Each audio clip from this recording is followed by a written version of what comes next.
Hello there, ladies and gentlemen, and welcome once again to another episode of The Cider Drinker. And on today's episode, I'm starting my mixed case from Bristol Cider Shop, and I'm also going back to the Oliver's Cider Company. Which of the two am I trying today? Well, it just happens to be their Classic Perry. Now, as you know, back in I think it was my 53rd episode, I tried their traditional cider. But will their Classic Perry be as good as the traditional cider? Because I gave that a 7 out of 10. We'll find out soon. But with all the other ciders I've done on this show, I'm going to give you some details on Oliver's Classic Perry. Oliver's Classic Perry comes in 500ml bottles, and that's the only way you can get it as well. The alcohol percentage of this one is 6%, so slightly above average strength for a Perry. According to the website, it's a medium tasting cider, and the price on their website is £2.50 for this particular bottle, so that's probably the average price that you can get this for as well. Now, to the untrained eye, Classic Perry looks very, very similar to their traditional cider. I think the only real difference, if you don't notice the writing, is that it's got a slightly orange tint to it rather than the red tint that the traditional cider had. But yes, to the untrained eye, this looks exactly like the traditional cider. In fact, are those apples on the top? I think they are. That's a little bit confusing, seeing as this is a Perry and not a cider. Kind of misleading, that, guys. Maybe you need to change your picture for the Perry, but who knows? Maybe that's your label. So that's all cool. Yeah, you know, the apple in the O, that's really cool and all that. But yeah, if you've seen their traditional cider bottle, then this is pretty much exactly the same. So that's all cool. It's got the date on the bottom, 7th of the 6th, 2011? Really? What? No, is that the best before end? Surely not. Well, this was either bottled on the 7th of August 2011, or this ran out of date then. I hope not. This will be the first time I've tried an out-of-date Perry, if that's the case. Anyway, let's look at the back. Oliver's Perry is made from vintage Perry pears, crushed and fresh pressed, then cold fermented by wild yeasts and aged in old oak barrels. Blended in the late spring after the angel's share has evaporated through the wooden staves during the winter, it yields a classic Perry. Please chill and enjoy slowly with friends. The angel's share? Is that an inclination of snow? I don't know. Anyway, ingredients, because I had a little bit of a nitpick with the ingredients the other day with traditional cider, so let's see what they've got here. Pear juice, water, sugar. Exactly the same as their traditional cider. Apparently this one is carbonated and pasteurised, so you're getting 2 for 1 here. And it also contains sulfites to preserve freshness. So, yeah, again, guys, if you know what pasteurised sugar is, and indeed carbonated sugar, yeah, I really didn't know you could get those two. Oh, hold on. Best before end, July 2013. Whew, haven't got an out-of-date Perry here. Oh well, there we go. But it's still got the protected geographical indication label there, so, don't really know what that means, but there we go. Oliver Cider and Perry, Ockle Pichards, one of those two, Herefordshire. I'm guessing it's going to be Pictured, like an orchard except for pears. Anyway, enough talking, let's get this bottle open.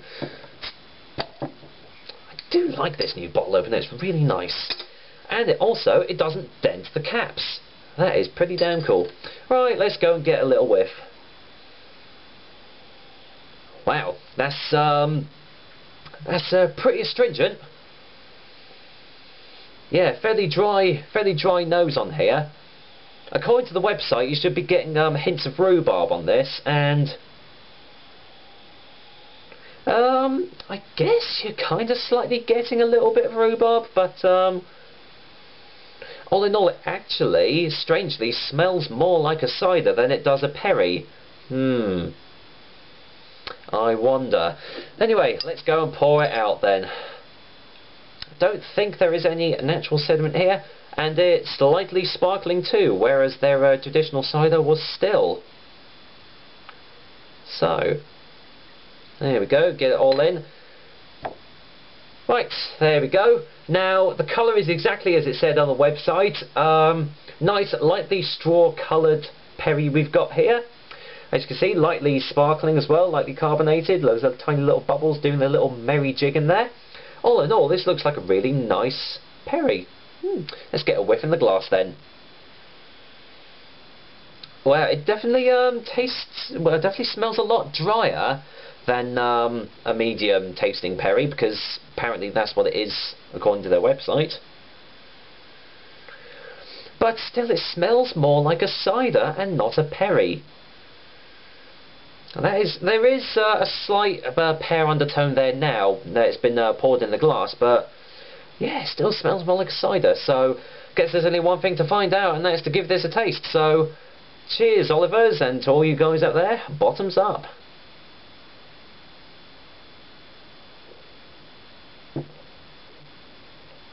Wow. Okay, wow, that was cool, blimey. Wasn't expecting that taste. That was a real full-on taste explosion as soon as you take that sip. Blimey. This bottle really wants to give you its flavours right off the bat. Wow. This is going to sound really weird, but it was kind of like a pulsing taste. I know, weird, but when you first put your lips to the glass and you take that sip, nothing really happens, and then it's almost as if when you stub your toe, the pain's like a couple of seconds afterwards, except this time it's the taste. You instantly get a massive explosion of pear right in your mouth, and you think, wow, okay, and then it kind of dulls down a little bit, and then it comes right back up, and there's a real tanginess to the aftertaste.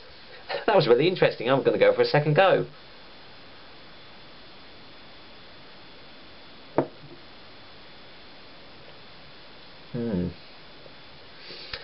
Wow, you're also getting a real oaky taste at the back of your throat as well, where they've aged it in those oak barrels. Yeah, it does taste like a medium perry now that I've actually had a taste of it. The smell was just kind of giving it away, thinking that it was more of a dry, but no, this is a nice, well-balanced medium perry that we've got here. There is a pretty nice aftertone of pears in the aftertaste, definitely. Not very powerful, but it's there, and it's actually quite a pleasant taste too.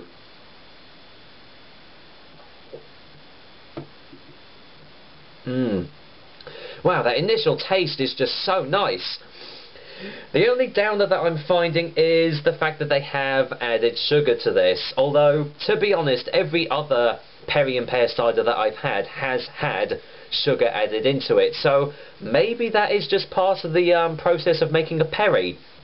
If it is, then please correct me on that, because you know, I'm putting downers on these for having sugar in them, whereas they might actually need to have them in. But still, if you know what carbonated and pasteurised sugar are, please let me know, because I'm bloody clueless. Get another taste for you guys.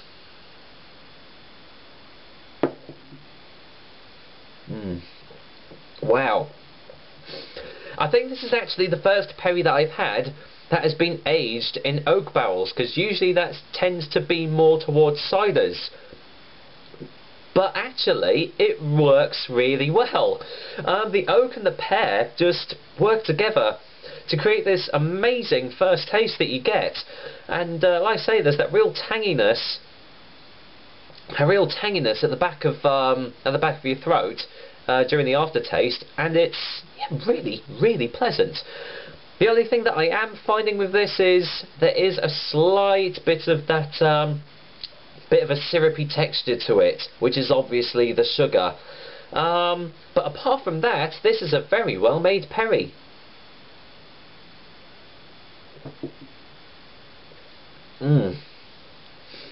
Wow, it's all about the initial taste on this. That is just, wow, a real mind-blowing one. It just really hits you hard straight away. £2.50 for a bottle of this isn't. Yeah, I suppose it's kind of alright. I mean, I have had more real light ciders and perries around about the £2.29 mark. So, but I have found that perries are slightly more expensive than ciders. And don't know why, but that just seems to be the way it is. And, oh, sorry, belch. No, excuse me. I wasn't expecting that time. Wow, this is actually a very pleasant tasting perry. I'm quite surprised at that. So, Oliver's, nicely done, I reckon. Let me just get a final taste before the final verdict, eh?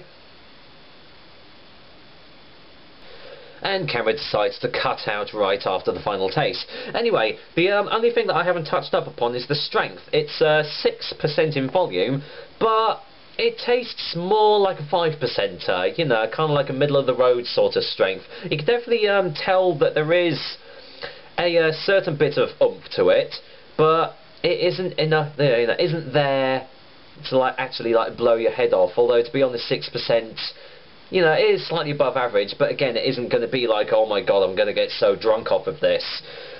But yeah, this is a nice, easily drinkable cider that you can pretty much have whenever, wherever you want, to be honest.